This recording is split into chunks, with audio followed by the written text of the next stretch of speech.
tradición.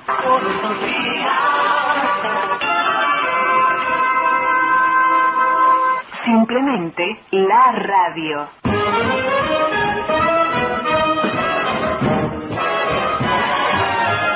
Desde este momento comienza Hablando de Seguridad, creado y conducido por Hermes Acuña, postítulo universitario en Seguridad y Resolución de Conflictos. Primer programa radial dedicado exclusivamente a la problemática de la seguridad. Premios 2008, Almafuerte, Capilla, Apache, Rosa de Oro, Faro de Oro, Ratérica. Premios 2009, categoría Referentes, Fundación Jóvenes Líderes. Premio Raíces, estatuilla Mejor Programa Periodístico en Radio. Medalla de Honor, rubro Comunitario, Servicios, Solidario en Radio. Premio Martín Miguel de Güemes, Héroe Nacional 2009, Ciudad de Salta. Mejor Programa Radial, rubro Educativo.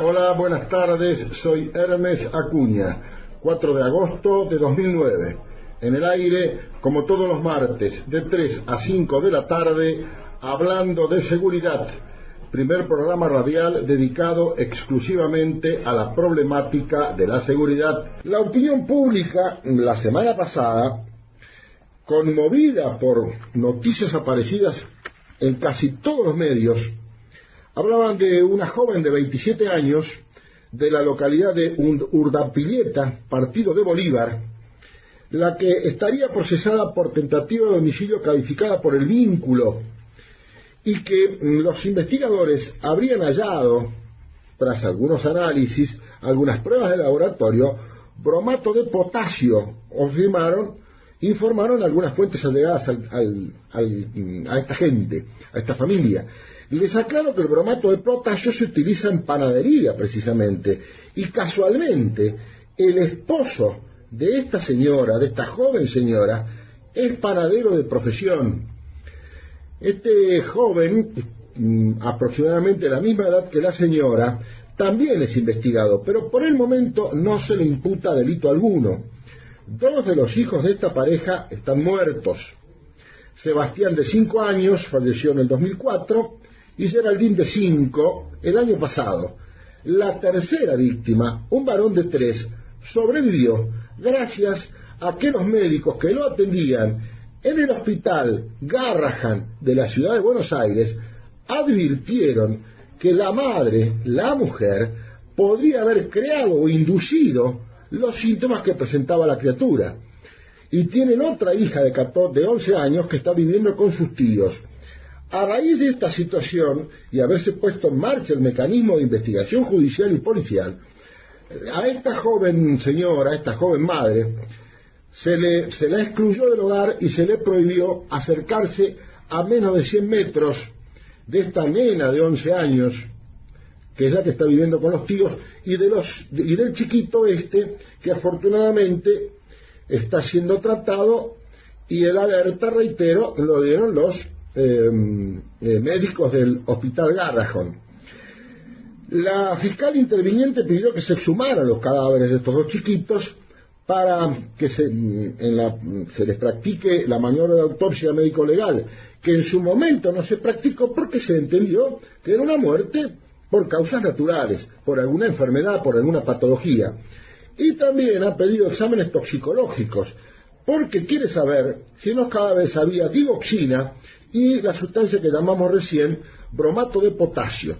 La digoxina lo vamos a dejar picando y después vamos a hablar un poco de qué es la digoxina y para qué sirve. Dicen fuentes allegadas a la investigación que es probable que no se detecte la digoxina en el cuerpo de Sebastián, porque murió hace varios años, recordemos, en el 2004. Pero sí se pueden hallar restos de bromato de potasio en la estructura ósea, dijo una fuente allegada a la investigación. La mujer, además, tiene una hija de 14 años a la que, al parecer, nunca medicaba como a sus hermanos, Y esto, que nunca medicaba a la chiquita de 14 años, también tiene su explicación. Así que ya dejamos dos cosas. Dejamos la digoxina y dejamos por qué no medicaba a otra menor de 14 años. Y esto realmente es muy importante. Y les pido por favor que lo tengan en cuenta. Esto se ha dado el llamar, desde el punto de vista médico, el síndrome de Munchausen, que realmente es bastante raro. Quien les habla, a través de tantos años de profesión, no he visto ni he tomado conocimiento de ningún caso. Sí, en otros países es bastante habitual, no en la República Argentina, por lo menos que yo lo sepa. ¿Por qué se llama síndrome de Munchausen? Porque se refiere precisamente a Carl Friedrich Hieronymus Barón de Munchausen, quien naciera en 1720 y muriendo sin descendencia en 1797. Fue este nombrado Hieronymus Barón de Munchausen un varón alemán que en su juventud sirvió de peaje a un duque, a un rey, más tarde se incorporó al ejército ruso, donde prestó servicios en la caballería rusa, ascendiendo hasta el grado de capitán. Y cuando volvió a su casa, terminadas las contiendas en las que participó, empezó a contar historias fantasiosas, novelescas, increíbles. Y precisamente un escritor, Rudolf Erich Raspe, creó un personaje literario basado en el Barón de Munchausen, y como el antihéroe, como un cómico, como un bufón, un poco como herencia del Quijote, un poco como de herencia de los viajes de Gulliver, porque las manifestaciones de este llamado Barón de Munchausen eran realmente increíbles y absolutamente fantasiosas. Después de retirarse, vivió ya viudo y adquirió una curiosa reputación, y era un poco bufón porque nadie le creía lo que decía, porque era tan disparatado, tan fantasioso y tan exagerado, que de ahí la medicina ha tomado el nombre del Barón de Munchausen y califica esta patología. Sí la es. Es otra cosa que dejo picando. Si es una patología, sí lo es. El síndrome del Barón de Munchausen. Y le vamos a agregar algo más. ¿Qué es un síndrome? Entonces vamos a repasar un poco. Tenemos el bromato de potasio, tenemos la digoxina, tenemos por qué esta señora no medicaba a su hija de 14 años. Y también, ¿qué es un síndrome desde el punto de vista médico? Porque uno lo escucha todos los días, el síndrome de esto, el síndrome del otro.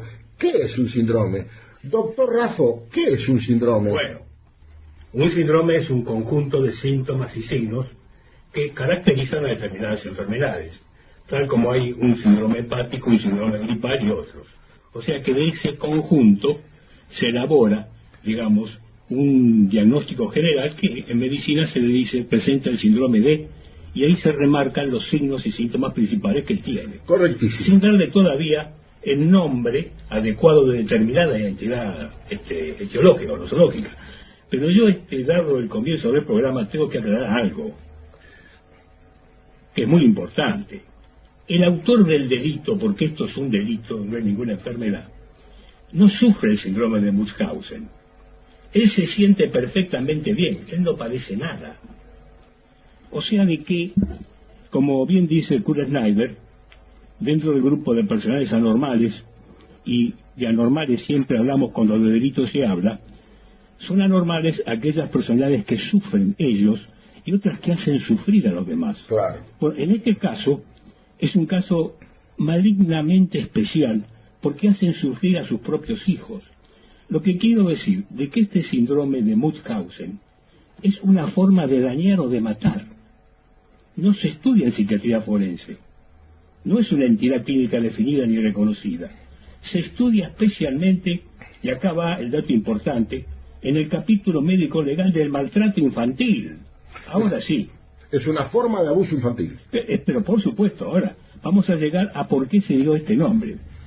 Quiero hacerles saber a la audiencia quien nos está acompañando es ni más ni menos que el profesor doctor Osvaldo H. Raffo, médico legista, exintegrante del Cuerpo Médico Forense de la Justicia Nacional y docente universitario, y lo digo siempre con mucho orgullo, mi maestro de medicina legal. Doctor, bienvenido, muchas gracias una vez más, y es un prestigio para nosotros y para la audiencia que usted nos acompañe. No, yo soy el agradecido. Y yo he tomado desgraciadamente contacto con las consecuencias fatales de este síndrome, porque me ha tocado hacer autopsias médicos legales de niños que después, al hacer el examen retrospectivo, nos hemos dado cuenta de esto que estamos hablando hoy. Yo no tengo estadística en la Argentina, que la hay. Nuestros médicos pediatras son muy avesados en estos datos, en estos detalles. Tengo acá una estadística de Estados Unidos que habla de aproximadamente 700 consultas al año, Claro.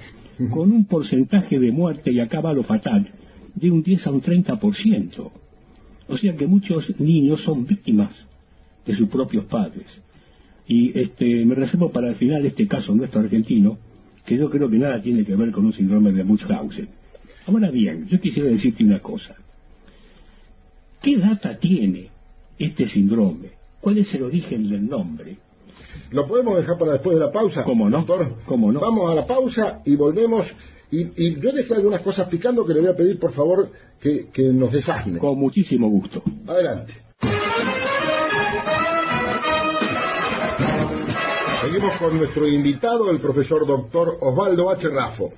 Doctor, ¿hay más de un síndrome de Munchausen? Sí hay. Hay, porque ocurre de que algunos autores equivocadamente, te vuelvo a repetir, equivocadamente, usaron a este apellido como comodín para aplicárselo a otros síndromes que nada tienen que ver con el nuestro. Uno de ellos, por ejemplo, es al autolesionismo y al síndrome de simulación de enfermedades que hacen algunos personajes para no irse del asilo, prolongar su alta hospitalaria. Entonces se lo acomodaron y también lo colocaron Munchausen y otros más. Entonces eso trajo una confusión médica. ¿No es la hipocondria? No, no es la hipocondria. Te voy a decir por qué. Yo creo que lo fundamental es no confundir lo criminal, que es causar daño, matar, entiéndase síndrome de Munchausen, con la madre sobreprotectora. O sea, la señora cargosa, que está siempre atrás del médico, que peca por exceso, pero cuya intención formal es proteger, cuidar y beneficiar a su bebé. No estamos hablando de ella. En ella no hay ninguna intención de dañar y de matar. Cuidado, que son dos cosas distintas. Absolutamente. Maestro, ¿y cuál sería el origen, cuál sería la patología mental, si la tiene, que envenene a su propio hijo? Bueno, yo pienso de que toda esta gente la tenemos que colocar en un personaje que muchas veces hemos hablado acá en el programa. Son los psicópatas. O sea, aquellas personalidades anormales que se caracterizan por algunos datos que lo diferencian de los estadísticamente normales, que son, por ejemplo, la inafectividad. No quieren a nadie. Tienen afectividad, pero una afectividad malvada, maligna. La agresividad, en este caso, es una agresividad por intermedio de terceros. Hacer que lo lesione o que lo mate una intervención quirúrgica o una exploración indebida al niño. O sea que es una malignidad extrema. Delega en otros esta agresividad. Así es. Y por supuesto que otra característica de estas enfermedades es de que consideran a las personas como objetos desechables, así sean sus hijos. Pero en la pregunta que tú me has hecho, yo la resumiría diciendo por qué lo hacen. Eso es lo que la gente no comprende. Primero, el niño molesta. Eso es lo que ocurre. Es el hijo no deseado. En lugar de hacer el infanticidio ya, se comete después, digamos, en forma crónica, si se nos permite esta licencia. Otra es el hijastro, el hijo del concubino que molesta. Forma nueva pareja y me molesta porque es el hijo de mi concubino o concubina. Otra es el niño deficitario, que va a ser una carga familiar de toda la vida y hay que deshacerse de él. Otro de que impide lograr la pareja nueva le exige de que no, con el chico no van a formalizar. Y en otras simplemente la maldad. No sé si te he contestado. Sí, correcto. Maestro, el autor de la lesión al niño, tanto puede ser el padre como la madre, puede darse la figura de la mujer y del hombre? Claro, yo te voy a explicar primero cuál fue el origen de esto, A ver. que es muy breve. Un autor americano llamado Meadow, en 1977, Claro. publica en una revista científica un artículo llamado Munchausen Syndrome by Proxy. Significa por poder. Y él lo llamó síndrome de maltrato por proximidad o por poder. Te repito el concepto porque es fundamental para lo que vos preguntás. Síndrome de maltrato por proximidad o por poder. Esto, como te dije yo, es una forma de torturar, de dañar o de matar. Esto nada tiene que ver con un síndrome mental. Estos son psicópatas, como el gran mundo de los psicópatas criminales que tantas veces hemos conocido. No psicótico. No, psicótico es un alienado mental. Así es. No. A eso quería decir. No, jamás. A eso quería decir. No hablamos de un enfermo mental jurídicamente insano, no.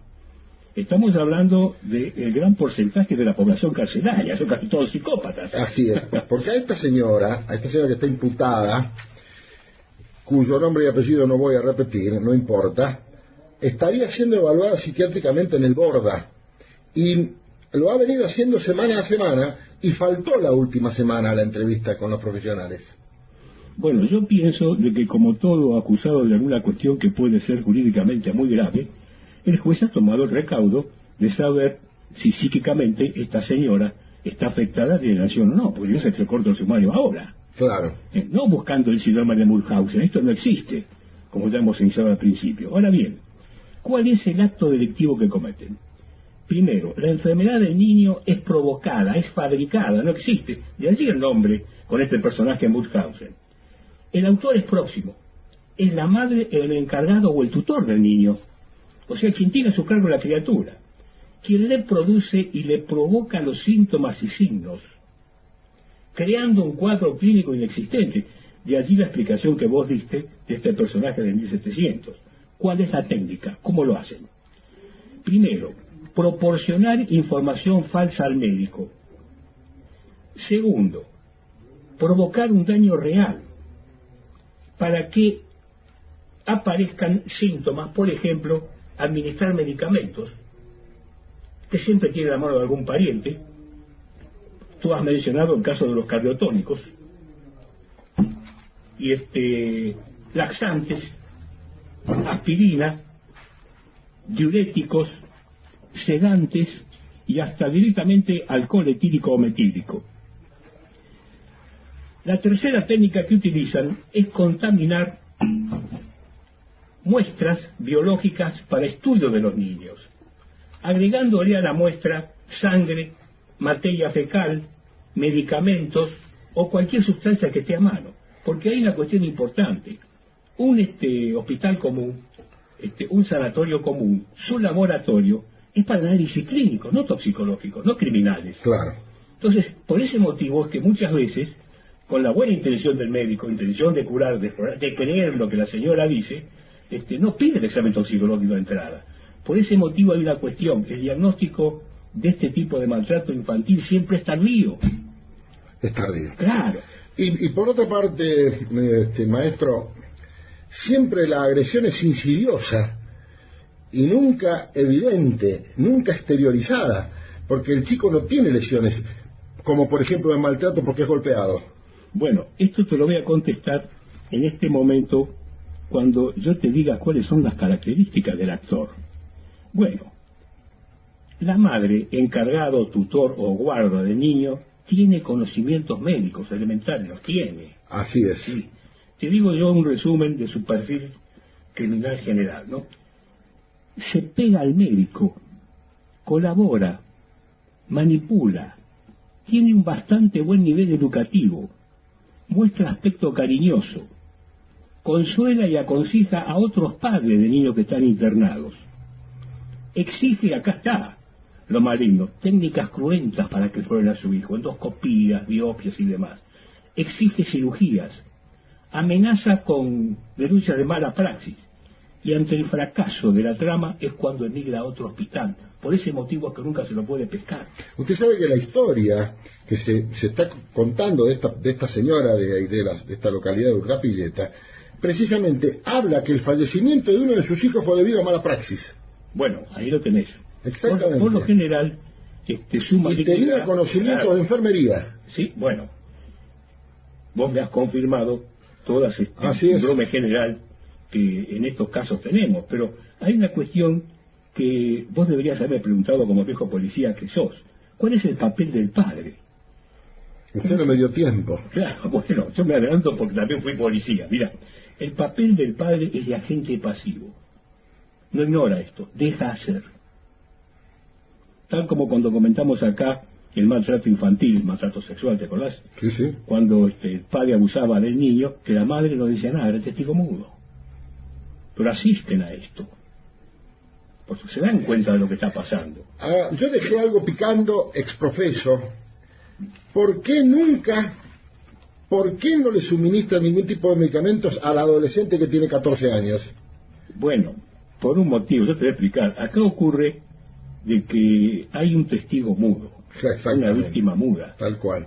Arriba del 90% de las víctimas son menores de 3 años, el chico no habla. Entonces el médico no puede dialogar con el enfermo, no puede preguntarle, querido, ¿qué te pasa? No contesta, es la víctima muda. Entonces, esto hace más maligno y peligroso el cuadro del que hace uso de este síndrome de Munchausen contra su propia sangre y dejando que otra persona lo torture y hasta termine con la vida de él. Que es lo que se sospecha precisamente que ha pasado con las otras dos criaturas. Claro, pero ¿cómo surge la sospecha del fraude? El médico, ¿cómo se da cuenta? Los pediatras argentinos tienen mucha experiencia en esto, que a veces concurren a los congresos médicos legales y siempre tienen algún caso que contar. Primero, yo vuelvo a repetirte, el diagnóstico es siempre tardío, nunca sale el primer día. El cuadro clínico es inexplicable, no existe la patología. Eso es una cosa importante. Segundo, no responde a ningún tratamiento. Tercero, los síntomas desaparecen con el aislamiento. Cada vez que se retira la madre, el chico se mejora. Pero maestro, es lo que pasó ahora precisamente con la internación en el Garrahan. Claro. Cuando la madre conseguía que se alejara del chico, el chico mejoraba. Cuando se llevaba el chico o volvía la madre, el chico, todo lo contrario, empeoraba precisamente. Bueno, en algunos hospitales americanos hay un sistema oculto de TV, de videograbación. Y lo primero que se aconseja es separar a la madre del chico y ver si mejora o no. Los síntomas desaparecen. Pero continuando con nuestro relato para que sea un poquitito más coherente, yo te repito, los síntomas desaparecen con el aislamiento del menor. Y aparte de que los médicos toman también conciencia de que la madre es el único testigo de los síntomas. Cuando se interrogan los colaterales o vecinos, no saben, desconocen de los vómitos, del diarrea o lo que fuere. La madre se pega al niño con la internación, se interna con el niño, no quiere abandonar la sala, o sea, vigila a su presa, no quiere que descubran la trama. Otra es que la enfermedad es repetitiva, o sea, de que esto se ha repetido durante meses y con distintos médicos, porque justamente para evitar ser descubierta van cambiando de hospital o de médico, o consultan el fin de semana, o consultan al médico nocturno. ¿Por qué? Porque no hay un médico de cabecera que pueda controlar socialmente y médicamente al niño. No hay una historia clínica del niño, está todo salteado. Pues bien, acá hay una cuestión muy importante que me vino a la memoria en este caso que tú has comentado. Es importante cuando la enfermedad se produce en hermanos. Y acá creo que hay 2 hermanos fallecidos. Hay 2 chiquitos fallecidos, una nena y un nene. O la alternancia de los síntomas entre uno y otro. O historias de largas internaciones. O historias de múltiples consultas. ¿Qué ocurre? Que cuando la manipulación se hace evidente, la madre se va a otro lugar. Por eso que nunca hay una historia completa del niño. Esto es una cuestión importante, pero acá yo he dejado para el final el meollo de la cuestión. Lo dejamos para después de la tanda. ¿Cómo no? Y cerramos con ese final. ¿Cómo no?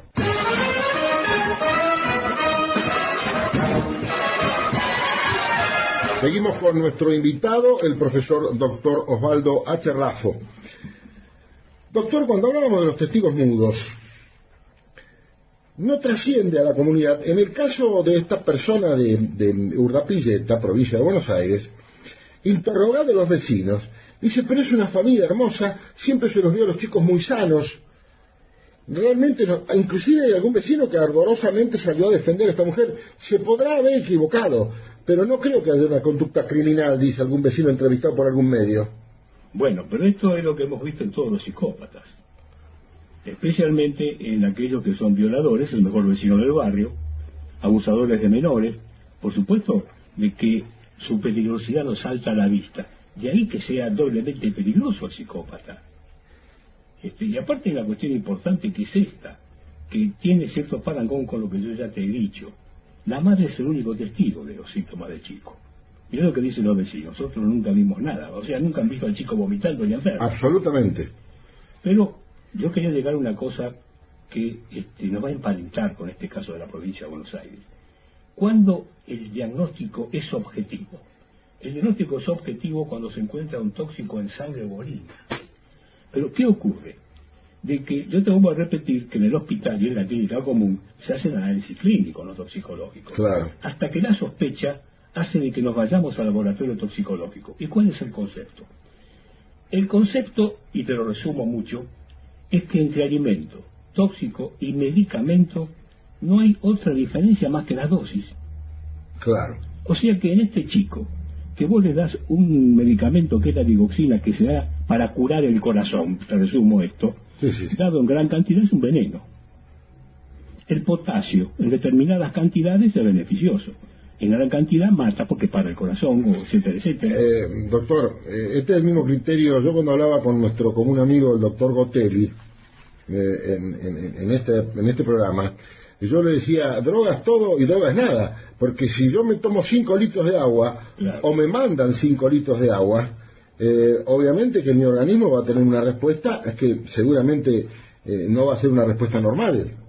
Exacto, mira, yo aparte me has hecho recordar que en los casos de maltrato infantil que terminaron con muerte, por supuesto, muchas veces encontrábamos alcohol en los bebés.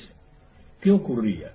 Que determinadas personas malignas, como el chico lloraba durante la noche, en la mamadera le agregaban alcohol, como cualquier ¿Y barbitúrico, doctor?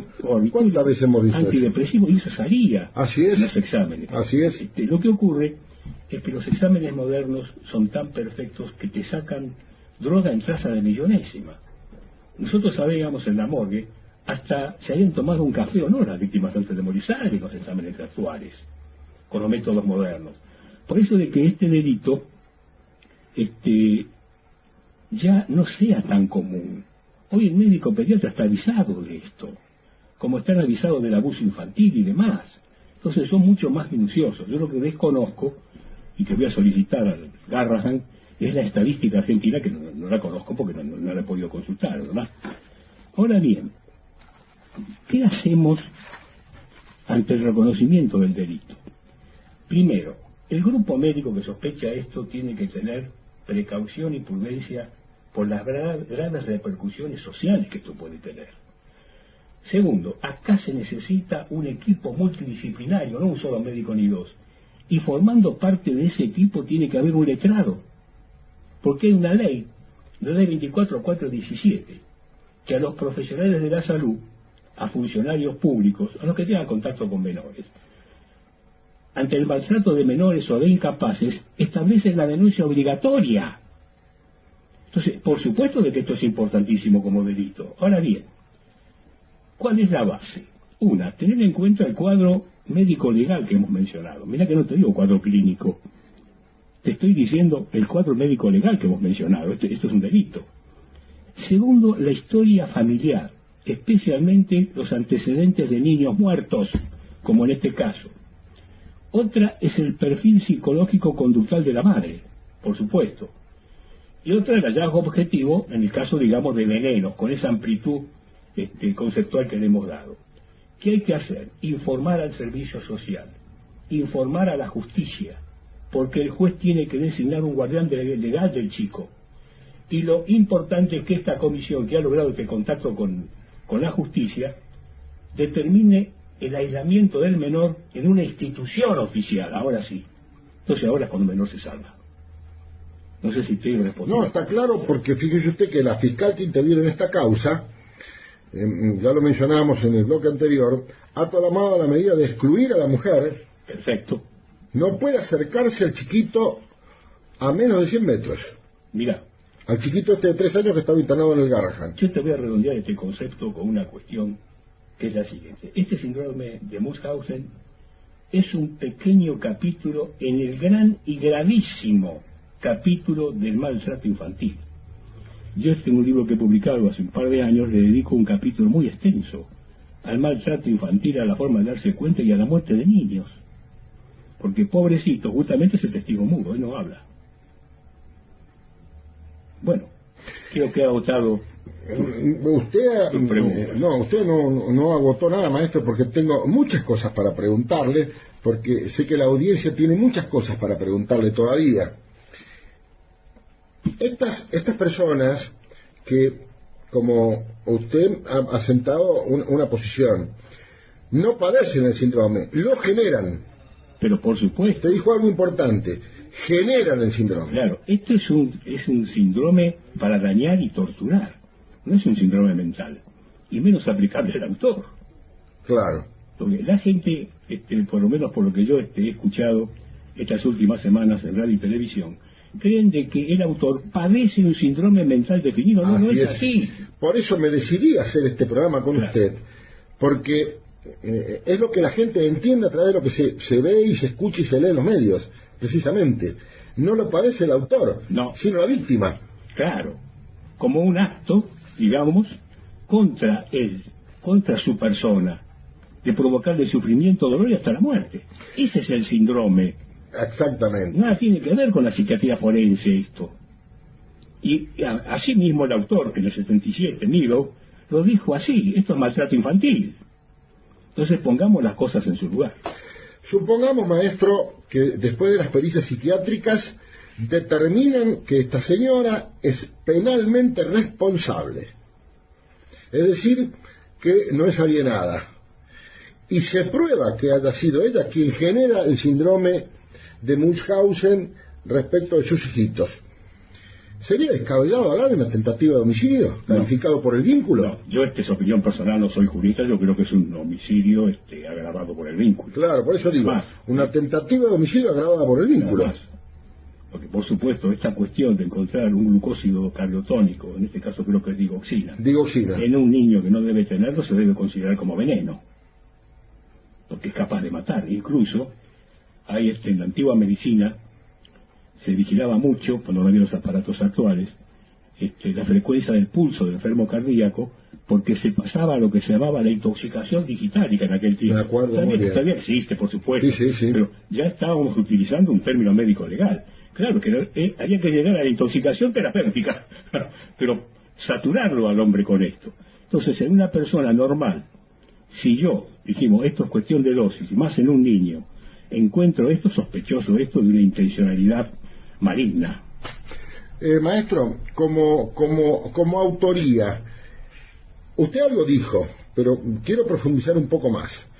Puede darse también en el docente, puede también darse en el tutor, en una abuela, en un familiar, quien tenga a cargo el chico. Sí, señor, incluso... no es privativo ni de la madre ni del padre. Incluso, para ampliar más todavía el concepto, hay en la literatura casos de enfermeras, de asilos, que han hecho esto. O sea, de que la maldad del psicópata siempre presente, ocurre que se descarga contra este niño que por una razón personal le molesta. Ahí está. Está muy claro, porque extrapolando podríamos decir, si un adolescente o una adolescente tiene a su cargo, a lo mejor, hermanitos muy chiquitos, por distintas razones, también puede inducirles el síndrome a esos chicos. Sí, pero por supuesto, siempre hay un guarda. Alguien que tiene a cargo al menor. Yo te vuelvo a repetir, es el testigo mudo, son muy chiquitos. Entonces no pueden expresarse. ¿Puede darse esto en ancianos que tienen tal vez la misma dificultad de expresión que un chiquito? Sí, se puede dar en ancianos porque justamente la ley es sabia. Y dijimos recién de que establece la denuncia obligatoria para todo este personal que es funcionario público o de sanidad para el maltrato de menores e incapaces. Pues no hay límite de edad, sigue siendo incapaz igual. Claro. Incluyendo un lisiado que sea mentalmente capaz, por lisiado que es, también entra dentro de esta categoría. Interesante. Estos dos o tres conceptos realmente son muy interesantes para esclarecer, porque créame, maestro, que con todas las personas con las que hablé, todas creen que el autor es el que padece el síndrome. No, y aparte, te voy a contar acá una anécdota, que no es una anécdota, es una cuestión que me tocó vivir con mi compañero ya fallecido, Osvaldo Cursi. Osvaldo. Un accidente de tránsito, como vos sabés. Sí, sí. Donde una vez nos tocó un caso muy extraño, pero que tiene cierto parecido con este. Una persona mayor, muy acaudalada, hombre solo, toma una sirvienta, se enamora de ella y decide llevarla a vivir a su casa con ella. Bueno, la mujer se presenta al poco tiempo con su amante y deciden matarlo. Y a mí no se me ocurre más, entrecomillado, llamarle homicidio por cebamiento. Este hombre era hipertenso y diabético. ¿Qué hicieron? Lo encerraron en su dormitorio, taparon todas las ventanas con papeles para que no supieran qué hora era, y justamente por cebamiento le daban la dieta contraindicada, postres, dulces, le habían quitado su antidiabético, comidas saladas por su hipertensión, hasta que un día cayó un sobrino y se dio cuenta de la situación. Entonces el juez penal nos manda el allanamiento de la casa a verificar esta cuestión y la encontramos. Pero vos mirá si esto no se parece mucho a lo que hemos hablado de los niños. Absolutamente, claro que sí, claro que sí. Vamos a ir a una tanda, maestro, y volvemos en instantes. ¿Cómo no?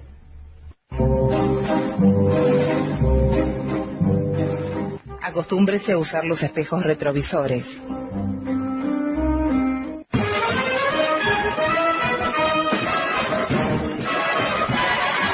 Seguimos en los 3 últimos minutos de la segunda hora de la emisión de hoy de Hablando de Seguridad. Le vamos a hacer entrega al profesor Raffo del diploma que entregamos a nuestros invitados como testimonio de su paso por el programa. Maestro, una vez más, muchas gracias como siempre. Ha sido muy útil y lo más importante es que hemos clarificado a la audiencia, porque realmente muchos estábamos equivocados acerca de este enfoque. Lo primero que te agradezco y me honra también este diploma. Bueno, maestro. Y yo creo que mi obligación es colaborar con este programa tuyo y poner en claro, dado la situación de los tiempos difíciles que estamos viviendo, de que la gente esté noticiada de estas cosas y clarificar sus conceptos. Y desgraciadamente la medicina legal no tiene un acercamiento por aquello del secreto del sumario y demás a la gente en general. Pero va a llegar el día en que va a haber un programa médico legal abierto con preguntas. La gente está muy interesada en esto. Absolutamente, maestro. Absolutamente. En estos tiempos que estamos viviendo de abusos de menores, drogas y personajes raros que andan por las calles.